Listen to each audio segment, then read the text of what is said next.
Well, I just, first of all, want to thank the Children's Hospital for hosting us today, and I want to thank the participants, Joseph Wright, Brian Jacobs, Yewande Johnson, Michael Knapp, Regina Hartridge, and Kathleen Quigley. I just had the opportunity to talk to doctors, nurses, physicians' assistants, and administrators at this extraordinary institution. We spoke about some of the strains on our healthcare system and some of the strains our healthcare system places on parents with sick children. We spoke about the amount of time and money wasted on insurance-driven bureaucracy. We spoke about the growing number of Americans who are uninsured and underinsured. We spoke about what's wrong with a system where women can't always afford maternity care and parents can't afford checkups for their kids and end up seeking treatment in emergency rooms like the ones here at Children's.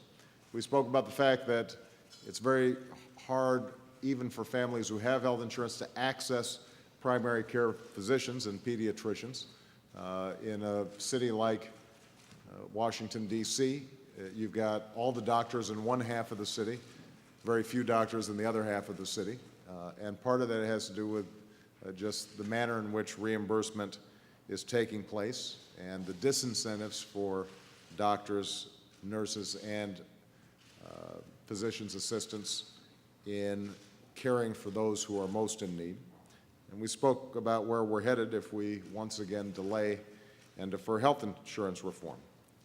Now, these healthcare professionals are doing heroic work each and every day to save the lives of America's children. But they're being forced to fight through a system that works better for drug companies and insurance companies than for the American people that all these wonderful health professionals entered their profession to serve. And over the past decade, premiums have doubled in America. Out-of-pocket costs have shot up by a third. Deductibles have continued to climb.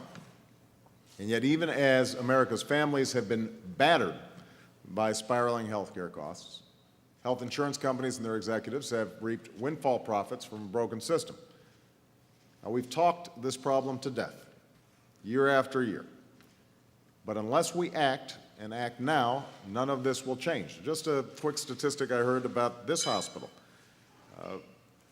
Just a few years ago, there were approximately 50,000 people coming into the emergency room. Now they've got 85,000. There's been almost a doubling of emergency room care in a relatively short span of time, which is putting enormous strains on the system as a whole. That's the status quo, and it's only going to get worse. If we do nothing, then families will spend more and more of their income for less and less care. The number of people who lose their insurance because they've lost or changed jobs will continue to grow. More children will be denied coverage on account of asthma or a heart condition. Jobs will be lost, take-home pay will be lower, businesses will shutter, and we will continue to waste hundreds of billions of dollars on insurance company boondoggles and inefficiencies that add to our financial burdens without making us any healthier. So the need for reform is urgent and it is indisputable. No one denies that we're on an unsustainable path. We all know there are more efficient ways of doing it.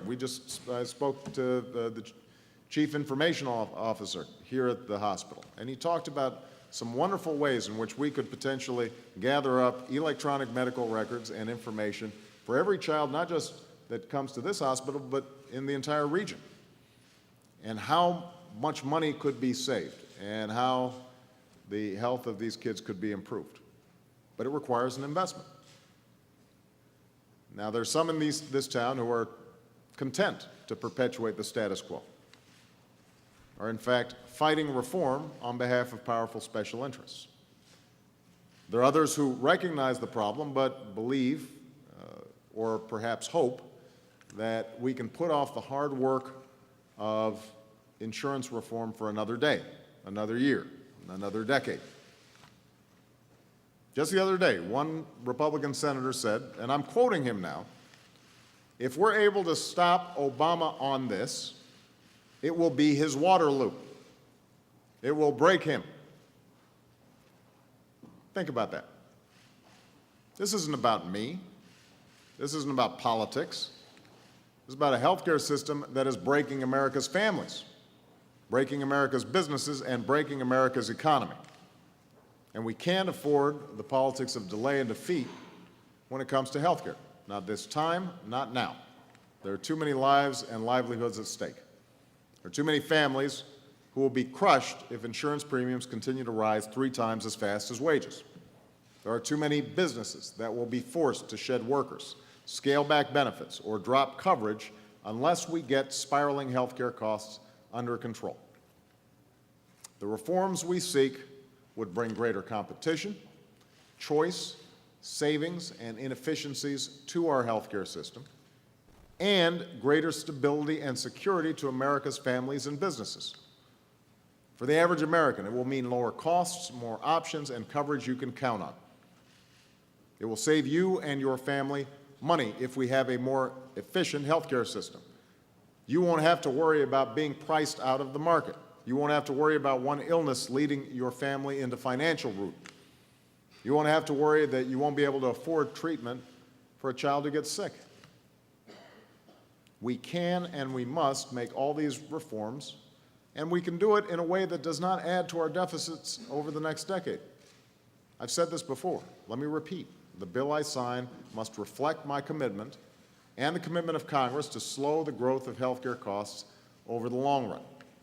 That's how we can ensure that healthcare reforms strengthens our nation's fiscal health at the same time.